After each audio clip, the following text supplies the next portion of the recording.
Now the next algorithm is a radix sort algorithm. See, you can find out the implementation of this sorting radix sort algorithm in many of the textbooks, but I think students are facing much difficulty in implementing this radix sort algorithm in C program. Here I have tried to implement the same thing with a little bit easy logic. Okay, let me first of all explain you the logic of this radix sort algorithm.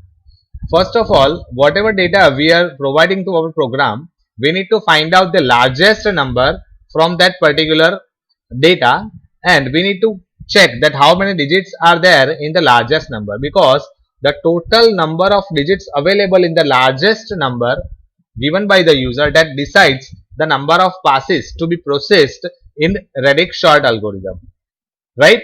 So this is what the key point when you implement the radix sort algorithm. I have implemented this radix sort algorithm using two-dimensional array in which the zeroth index, at zeroth index position, it will store the counter of each and every array.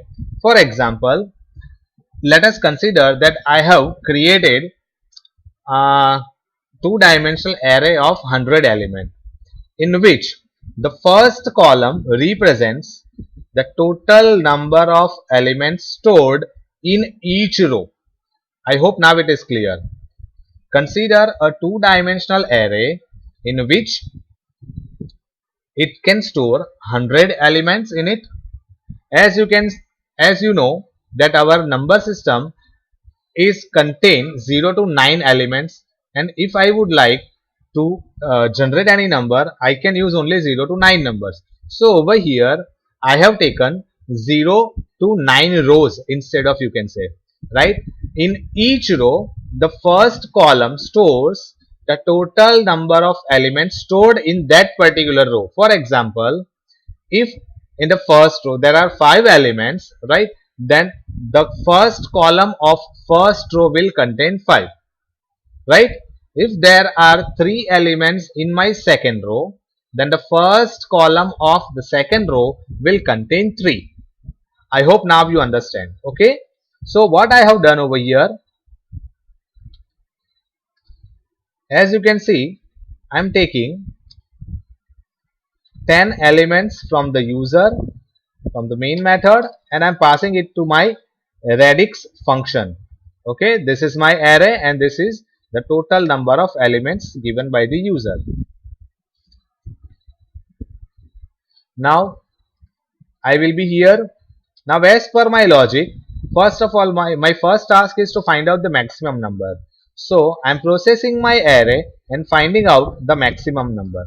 From the maximum number, I will check that how many digits are there in maximum number. So in this while loop, I will try to find out the total number of digits available in my maximum number. I hope now it is clear to all of you. I have printed the total numbers.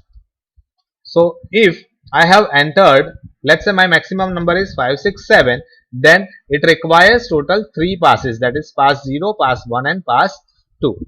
Fine. Now this is the actual processing of my array. Let's say my array, the maximum number contains 3 digits. So this while loop will get executed for 3 times. The first time it will process the last digit, the second time it will process the second last digit, and in the third pass it will process the third last digit. Okay, so this is the first pass. So I am incrementing my pass by 1. As you can see over here, decimal number system contains 0 to 9 digits only, right? So this is what I have processed. As I told you earlier, I have taken 2D array, that is pocket of ij, right? Pocket of 10 10, as you can see over here, pocket of 10 10. It can store total 100 elements. Fine. And all the data, all the elements, entire two-dimensional array will be set to 0. Fine. Instead of this, you can take static two-dimensional array also, right? It will automatically put 0 in all the elements. Fine. Now As you can see over here, this for loop will be processed for all the elements of array. Let's say if I am having 10 elements, then it will execute for 0 to 9 elements. Okay. Initially, I am taking one element. Fine. Initially, I am taking first element. That will be my first element of an array. Now, I have to decide that this particular element will be placed in which pocket. Over here, pocket means what? I have created total 10 pockets. As I told you earlier, decimal number system contains 0 to 9 digits. So, for each digit, I have created separate pocket. Those pocket can be represented in two-dimensional array as row. For example, for pocket 0, it will be represented by the first row. For pocket 1, it can be represented by the second row. Pocket number 2, it can be represented by third row. Right? So, over here in this particular statement, I will decide that this particular element will be stored in which pocket. And for that, I have defined a user-defined function cellpoc, in which I am passing the element, whatever I need to process, and the value of pass. From here, I will come here, right? This n will contain the element and pass will contain that which digit I am processing right now. Okay. If the value of pass is greater than 0, so now for the we are processing for the first time, so pass will become 1. 1 is always greater than 0. So I will process that data. I will try to extract the last digit from the given number. Okay. And that will be stored in pocket. Then I will reduce my number by 10. I will divide by number by 10. So during each pass, this particular method will decide a particular place where that particular element is to be placed. Okay. For example, for pass is equals to 1, is this particular method will return me the pocket number as the last digit of that particular number. Okay.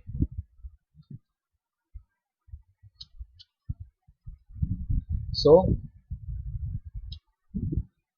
once the pocket number has been decided, that pocket number will be stored in PO underscore I. Now this statement will identify, it will get the total number of elements stored in that particular pocket that is available in the first column, that is of index 0. That is why first of all I will get the data, I will get the total number of count stored in that particular pocket using the statement j is equal to pocket index of 0. That means the first column of that particular pocket. Okay, so that will be stored in j. After that, I will put this particular value in that particular pocket, in that decided pocket at j plus 1th position.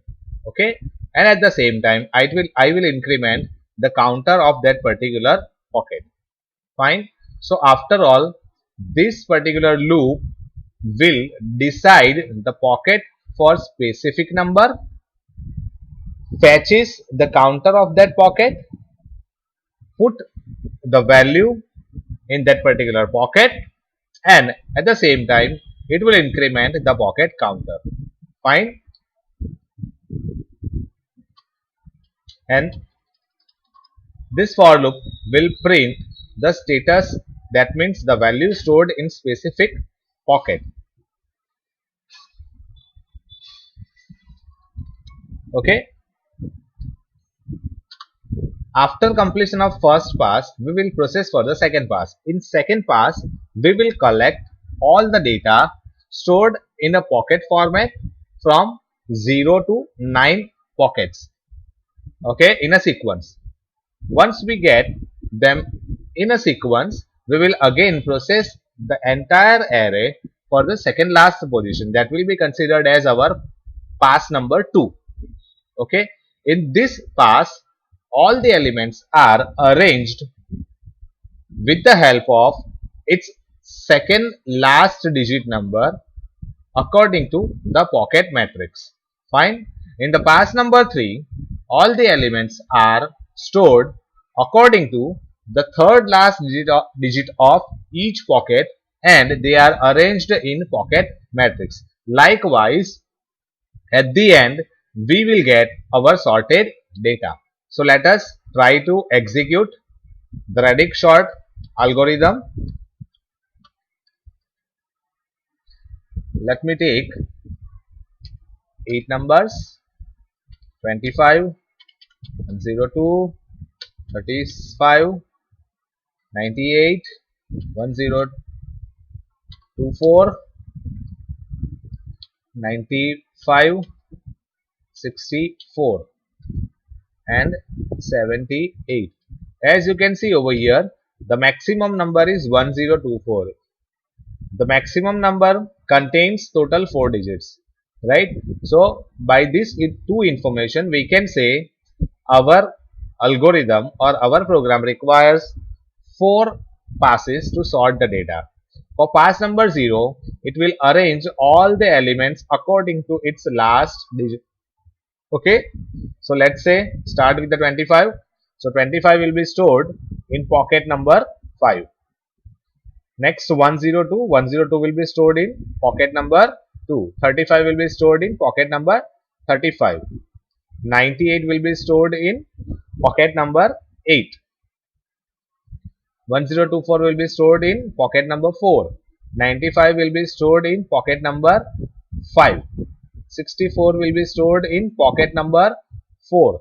78 will be stored in pocket number 8. Now, for second pass, before going to the second pass, what I will do, I will collect all the digits from pocket 0 to pocket 9. So, first value I am having is 102, 1024, 64, 25, 35, 95, 98 and 78. Okay. So, as you can see, the first value I am having, that is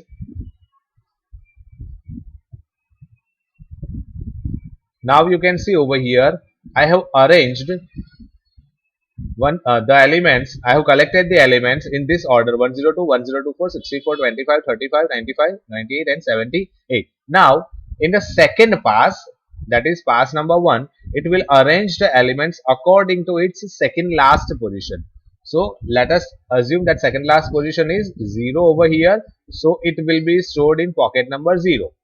Second last position, second last digit of 1024 is 2. So this will be stored in 1024. Second last digit of this number is 6. So it will be stored in 6. Second last position is, second last digit is 25. So that will be stored in 2. Yes. Second last position is 35. So it will be stored in pocket number 3. 95 will be stored in pocket number 9. 98 will be stored in pocket number 9. 78 will be stored in pocket number 78. Right? Once again we will collect them. So it will become 102, 1024, 1024, 25, 35, 64, 78, 95 and 98. Yes. Now in the third pass, we will arrange them according to its last third digit. Okay. So it will be 102. So this number will be stored in pocket number 1. Fine. Third last digit is 024. So it will be stored in pocket number 0.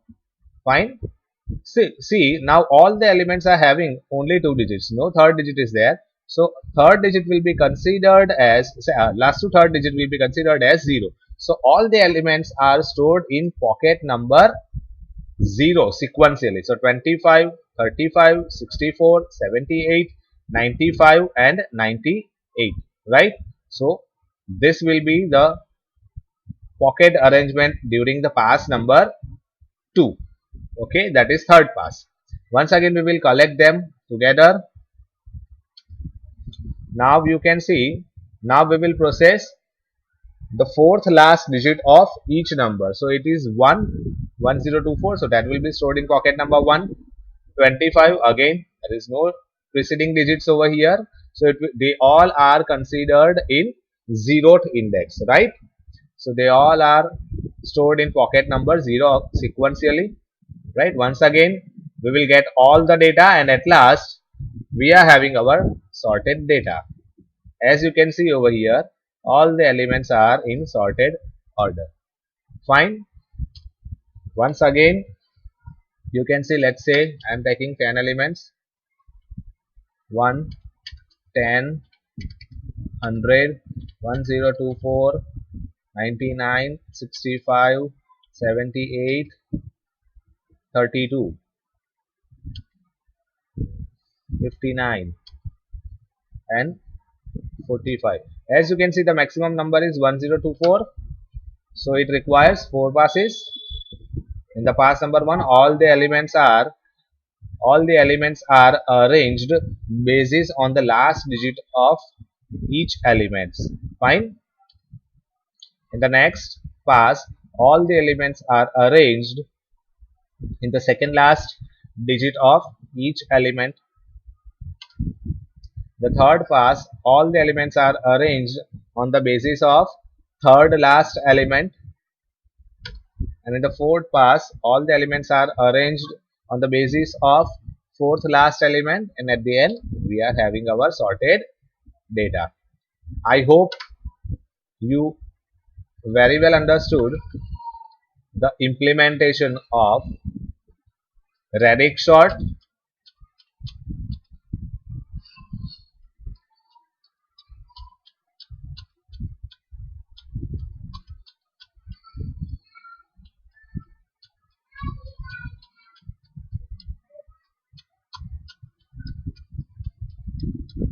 I hope you understand it. Thank you. Thanks for watching this video lecture.